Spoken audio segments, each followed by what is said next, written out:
محمد بن سلمان، یہ اس وقت دنیا کا وہ مشہور نام ہے کہ جس کو شاید ہی آپ میں سے کسی انسان نے نہیں سنا ہوگا، کیونکہ میں سمجھتا ہوں کہ آج کے دور میں جو انسان بھی ذرہ برابر بھی انٹرنیشنل پولیٹکس کی سمجھ رکھتا ہے تو اس نے نہ صرف اس نام کو سنا ہوگا بلکہ وہ اس انسان کو بھی بڑی اچھی طرح سے جانتا ہوگا، کیونکہ محمد بن سلمان کوئی کامن نام نہیں ہے بلکہ اس انسان کا نام ہے کہ جس کو اس وقت سعودی عرب کا سب سے طاقتور اور سب سے امیر انسان مانا جاتا ہے۔ نہ صرف سعودی عرب کا بلکہ دنیا کے بھی سب سے طاقتور انسانوں کی لسٹ میں ان کے نام کو شامل کیا جاتا ہے۔ 2017 سے ہی لگاتار محمد بن سلمان سعودی عرب سلطنت کی دوسری سب سے طاقتور گدی پر بیٹھے ہوئے ہیں، جس پوزیشن کو کراؤن پرنس یا پھر ولی عہد کے نام سے بھی جانا جاتا ہے۔ مگر یاد رہے کہ یہ دوسری پوزیشن پر صرف اور صرف نام کے لیے بیٹھے ہوئے ہیں، ورنہ ان کے کام تو سارے کے سارے پہلی پوزیشن والے ہیں۔ اور اس بات میں بھی کوئی شک نہیں ہے کہ پچھلے 3-4 سالوں سے لگاتار پورے کے پورے سعودی عرب کو صرف اور صرف محمد بن سلمان ہی چلا رہے ہیں، کیونکہ پہلی پوزیشن یعنی بادشاہ کی گدی پر بیٹھنے والے ان کے والد یعنی فادر سلمان بن عبدالعزیز تو بہت زیادہ بوڑھے ہو چکے ہیں اور ان کو بہت کم موقعوں پر ہی دیکھا جاتا ہے۔ اسی لیے ہم یہ کہہ سکتے ہیں کہ پورا سعودی عرب اس وقت محمد بن سلمان کی مٹھی کے اندر ہے۔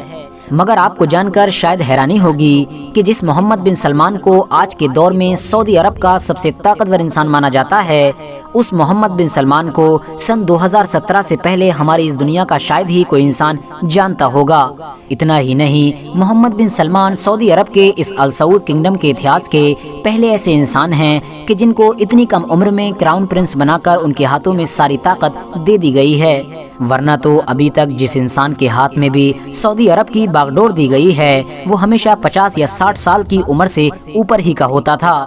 اگر یہ معاملہ ایسے ہی چلتا رہا تو بہت جلد ہی ہم لوگ یہ بھی دیکھیں گے کہ محمد بن سلمان سعودی عرب کے اتہاس کے سب سے ینگ یعنی سب سے جوان بادشاہ بھی بن جائیں گے، کیونکہ ظاہر ہے جس حساب سے وہ کام کر رہے ہیں اس بات میں کوئی شک نہیں ہے کہ آنے والے دور میں سعودی عرب کے وہی بادشاہ بنیں گے۔ RH نیٹ ورک کے نالجبل فرینڈز، محمد بن سلمان کے بارے میں ایک دلچسپ بات یہ بھی ہے کہ جہاں ایک طرف ہماری دنیا کے کچھ لوگ محمد بن سلمان سے حد سے زیادہ محبت کرتے ہیں تو وہیں دوسری طرف کچھ لوگ ایسے بھی ہیں کہ جو ان سے اتنی ہی زیادہ نفرت بھی کرتے ہیں۔ تو چلیے آج کی اس ویڈیو میں ہم محمد بن سلمان کی زندگی کے پنوں کو کھولنے کی کوشش کرتے ہیں اور آپ کو بتاتے ہیں کہ آخر محمد بن سلمان میں ایسی کیا چیز ہے کہ جس کی وجہ سے جہاں ایک طرف بہت سارے لوگ ان سے بے پناہ پیار کرتے ہیں تو وہیں دوسری طرف بہت سارے لوگ اس سے بھی زیادہ نفرت کرتے ہیں۔ ساتھ ہی ساتھ آپ کو یہ بھی بتائیں گے کہ ایک ایسا انسان کہ جو سن 2015 اور 17 تک بالکل گمنامی کی زندگی جی رہا تھا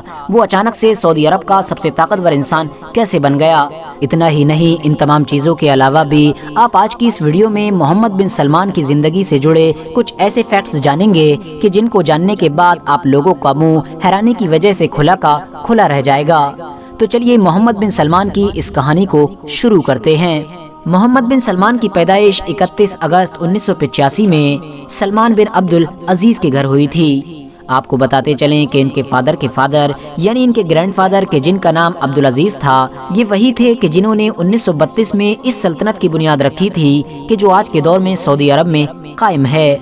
اس کے علاوہ آپ کو بتاتے چلیں کہ محمد بن سلمان شروع سے ہی پڑھائی کے معاملے میں بھی بہت زیادہ تیز ثابت ہوئے تھے۔ انہوں نے ریاض کی یونیورسٹی سے لاء میں گریجویشن کمپلیٹ کی تھی۔ محمد بن سلمان کی ایجوکیشن لائف کیسی تھی اس بات کا اندازہ آپ لوگ صرف اور صرف اس بات سے لگا سکتے ہیں کہ ان کو اپنے دور میں پورے سعودی عرب کے ٹاپ 10 اسٹوڈنٹس کی لسٹ میں شامل کیا جاتا تھا۔ ایک امیر فیملی میں پرورش پانے کے باوجود بھی نہ صرف یہ بچپن سے ہی بہت زیادہ ذہین بلکہ دوردرشی بھی تھے، مگر یاد رہے کہ خرچہ کرنے کے معاملے میں یہ بھی سعودی عرب کے دوسرے شہزادوں سے پیچھے نہیں رہے ہیں۔ ان کی لائف کے پنوں کو اگر آپ لوگ پلٹنا شروع کریں گے تو آپ کو ایسی بہت ساری مثالیں ملیں گی جن سے یہ ثابت ہوگا کہ یہ فضول خرچی کرنے کے معاملے میں شروع سے ہی بہت مشہور ہیں۔ یاد رہے کہ محمد بن سلمان نے اپنی 24 سال کی عمر تک سعودی عرب کی پولیٹکس میں قدم نہیں رکھا تھا، مگر پھر 24 سال کی عمر میں انہوں نے سب سے پہلے اپنے فادر یعنی سلمان بن عبدالعزیز کے ایک ایڈوائزر کے طور پر کام کرنا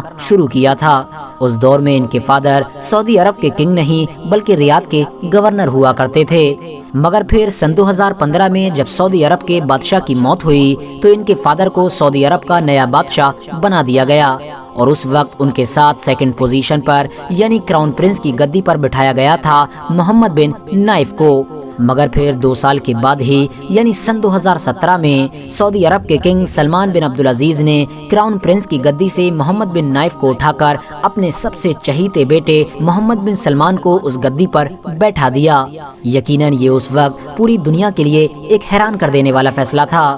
کیونکہ کراؤن پرنس کی گدی پر بیٹھنے والے محمد بن سلمان نہ صرف بہت زیادہ کم عمر کے تھے بلکہ ساتھ ہی ساتھ ایک ایسے انسان تھے کہ جن کو دنیا کے بہت کم ہی لوگ جانا کرتے تھے، کیونکہ انہوں نے تو اپنی زیادہ تر زندگی پولیٹکس سے دور گزاری تھی۔ اور تب سے لے کر آج تک لگاتار نہ صرف محمد بن سلمان اس گدی پر بیٹھے ہوئے ہیں بلکہ پورے کے پورے سعودی عرب کو کنٹرول بھی کر رہے ہیں۔ محمد بن سلمان نے سعودی عرب کے 2 سب سے مقدس یعنی پوتر شہر مکہ اور مدینہ کے بیچ ریلوے لائن کا انتظام بھی کروایا تھا، جس میں خرچہ تو یقیناً بہت زیادہ آیا تھا، مگر اس بات میں بھی کوئی شک نہیں ہے کہ ان دونوں کے بیچ ٹریول کرنے والے لوگوں کو بہت زیادہ آسانی ہو گئی ہے۔ اس کے علاوہ انہوں نے گدی پر بیٹھتے ہی سعودی عرب میں بڑھتے ہوئے کرپشن کے خلاف بھی قدم اٹھایا تھا، جس کے تحت انہوں نے نہ صرف 200 سے زیادہ بزنس مین بلکہ کچھ اپنے ہی خاندان کے لوگوں کو بھی اریسٹ کروا دیا تھا، جس کی وجہ سے ان کے خلاف ان کے خاندان میں بھی غصے سے لوگ پاگل ہو گئے تھے، کیونکہ سعودی عرب کے اتہاس میں ایسا پہلی بار ہوا تھا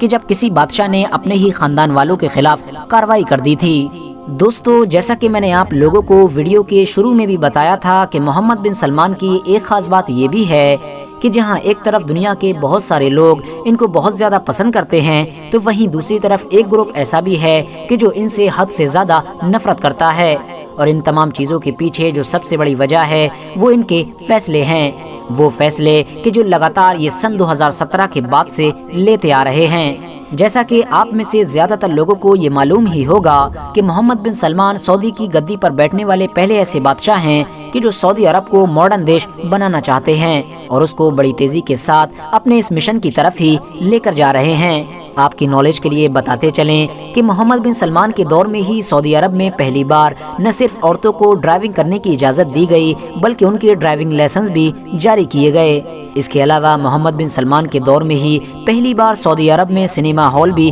کھولے گئے، ورنہ اس سے پہلے یہ تمام چیزیں سعودی عرب دیش میں بین ہوا کرتی تھیں۔ محمد بن سلمان نے شروع سے ہی سعودی عرب میں بہت سارے میوزک کنسرٹ بھی کرائے ہیں، خاص طور سے سن 2018 میں تو ایک بہت بڑا میوزک کنسرٹ کرایا گیا تھا جس میں صرف فیمیل سنگرز کو انوائٹ کیا گیا تھا، اور یہی وجہ تھی کہ اس شو میں عورتوں کی وہ بھیڑ دیکھنے کو ملی تھی جو پہلے سعودی عرب میں کبھی بھی دیکھنے کو نہیں ملی تھی۔ اس کے علاوہ محمد بن سلمان نے اپنے دور میں شروع سے ہی اسپورٹ پر بھی بہت زیادہ دھیان دیا ہے۔ انہوں نے اپنے دور میں نہ صرف بہت سارے ریسلنگ ایونٹس کروائے بلکہ کامیڈی شو بھی سعودی عرب میں ہوتے رہتے ہیں۔ سب سے خاص بات یہ ہے کہ محمد بن سلمان نے سعودی عرب کو ماڈرن بنانے والے اپنے اس مشن کو پورا کرنے کے لیے 2030 ویژن کو بھی لانچ کیا ہے، جس کے تحت اگلے 9 سے 10 سال کے اندر پورے کے پورے سعودی عرب دیش کی تصویر بدل دی جائے گی، اور سعودی عرب دیکھنے میں ایسا محسوس ہی نہیں ہوگا کہ یہ سعودی عرب ہے، بلکہ وہ تو دبئی سے بھی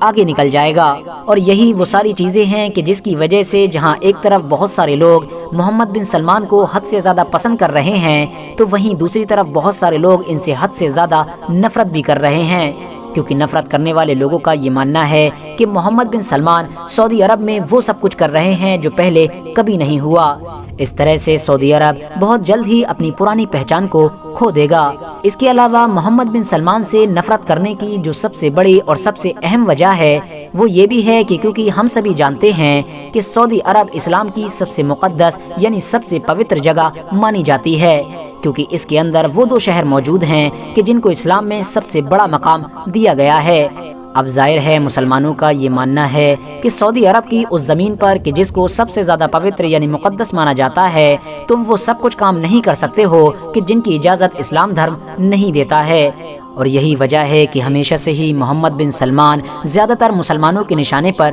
بنے رہتے ہیں۔ RH نیٹ ورک کے نالجبل فرینڈز، اس کے علاوہ محمد بن سلمان کو یمن میں ہونے والی جنگ کا ذمہ دار بھی مانا جاتا ہے، جس جنگ نے تو بے شمار لوگوں کی جان لی ہی تھی، ساتھ ہی ساتھ جنگ کے علاوہ بھی یمن میں رہنے والے ہزاروں بچوں اور عورتوں نے دم توڑ دیا تھا، اور ان بچوں اور عورتوں کے دم توڑنے کی جو سب سے بڑی وجہ تھی وہ پابندیاں تھیں جو محمد بن سلمان کی طرف سے یمن پر لگائی گئی تھیں، کیونکہ محمد بن سلمان نے یمن میں باہر سے جانے والی ہر چیز پر روک لگا دی تھی۔ نتیجے میں ہزاروں بچوں اور عورتوں نے صرف اور صرف بھوک کی وجہ سے ہی دم توڑ دیا تھا۔ اس سینیریو کی جو تصویریں سوشل میڈیا پر وائرل ہوئی تھیں وہ یقیناً نہ صرف رلا دینے والی بلکہ ہلا دینے والی بھی تھیں۔ اس کے علاوہ میڈیا کے معاملے میں بھی محمد بن سلمان کی چھوی بہت زیادہ خراب ہے۔ ان کے دور میں جس جرنلسٹ نے بھی ان کے خلاف بولنے کی کوشش کی اس کو یا تو جیل میں بند کر دیا گیا یا پھر ہمیشہ ہمیشہ کے ہی لیے ختم کر دیا گیا۔ ترکی کے شہر استنبول میں قتل ہونے والا سعودی عرب کا وہ مشہور جرنلسٹ تو آپ سبھی لوگوں کو بڑی اچھی طرح سے یاد ہوگا ہی، کہ جس کو نہ صرف محمد بن سلمان کے ایک اشارے پر بری طرح سے قتل کیا گیا تھا بلکہ قتل کے بعد بھی اس کی لاش کو تیزاب کے اندر ڈال دیا گیا تھا۔ محمد بن سلمان کی ایران سے خطرناک دشمنی بھی کسی بھی انسان سے چھپی ہوئی نہیں ہے۔ اس کے علاوہ محمد بن سلمان کے اوپر یہ الزام بھی لگایا جاتا ہے کہ یہ پورے کے پورے سعودی عرب کی طاقت کو ایک ہی ہاتھ میں کرنے کی کوشش کر رہے ہیں، یعنی یہ پورے سعودی عرب کو اپنے کنٹرول میں لینے کی کوشش کر رہے ہیں۔ کیونکہ دوستو محمد بن سلمان کے دور سے پہلے عام طور پر یہ دیکھا جاتا تھا کہ جب بھی سعودی عرب میں کوئی بڑا قدم اٹھایا جاتا تھا تو بادشاہ پہلے اپنے خاندان کے سبھی بڑے بڑے لوگوں سے مشورہ لیا کرتا تھا، لیکن محمد بن سلمان نے یہ سب کچھ کرنا بند کر دیا ہے اور پوری کی پوری طاقت کو اپنے ہی ہاتھ میں لے رکھا ہے۔ جو فیصلہ بھی لینا ہوتا ہے وہ بلا کسی روک ٹوک کے لے لیتے ہیں۔ یہی وجہ ہے کہ ان کے خاندان کے زیادہ تر لوگ ان کے خلاف ہی دکھائی دیتے ہیں، بلکہ ایکسپرٹس کا تو یہ بھی ماننا ہے کہ سعودی عرب کے شاہی خاندان کے زیادہ تر لوگوں کا شروع سے ہی یہ ماننا تھا کہ محمد بن سلمان کو اس گدی پر بیٹھایا ہی نہ جائے، کیونکہ محمد بن سلمان بہت زیادہ کم عمر کے تھے، مگر ان کے والد یعنی فادر کہ جو سعودی عرب کے اس وقت بادشاہ ہیں وہ ان کے بہت زیادہ لاڈلے تھے، اور اسی پیار کی وجہ سے ہی نہ صرف انہوں نے اپنے بیٹے کو کراؤن پرنس بنایا بلکہ سعودی عرب کی ساری کی ساری طاقت بھی اسی کو دے ڈالی۔ دوستو یہی وجہ ہے کہ محمد بن سلمان جب سے گدی پر بیٹھے ہیں تب سے ہی لگاتار بڑی تیزی کے ساتھ سعودی عرب کی ساری طاقت اپنے ہی ہاتھ میں کرنے کی کوشش کر رہے ہیں، کیونکہ ان کو ڈر ہے کہ جب کبھی بھی ان کے بوڑھے فادر کی موت ہوگی تو ہو سکتا ہے ان کے خاندان کے لوگ ان کے خلاف بغاوت کر دیں اور ان کو اس گدی سے ہٹا کر کسی نئے انسان کو بیٹھا دیا جائے، کیونکہ ظاہر ہے زیادہ تر خاندان ان سے ناراض ہی رہتا ہے۔ بس اسی لیے وہ چاہتے ہیں کہ اپنے والد یعنی فادر کی موت سے پہلے میں اپنا سارا راستہ صاف کر لوں۔ فی الحال آج کی اپنی ویڈیو کو ہم یہیں پر ختم کرتے ہیں، اور مجھے امید ہے کہ آج کی یہ ویڈیو آپ لوگوں کو بہت زیادہ پسند آئی ہوگی۔ آپ کی ہماری اس ویڈیو کے بارے میں کیا رائے ہے کامنٹس باکس میں ضرور بتائیں، کیونکہ آپ کی ایک قیمتی رائے ہم لوگوں کو موٹیویشن دیتی ہے۔ اسی طرح کی نالجبل اور ہسٹوریکل ویڈیوز ہمیشہ دیکھنے کے لیے ہمارے اس چینل کو ضرور سبسکرائب کریں اور ساتھ ہی میں بیل آئیکن کو بھی پریس کرنا نہ بھولیں۔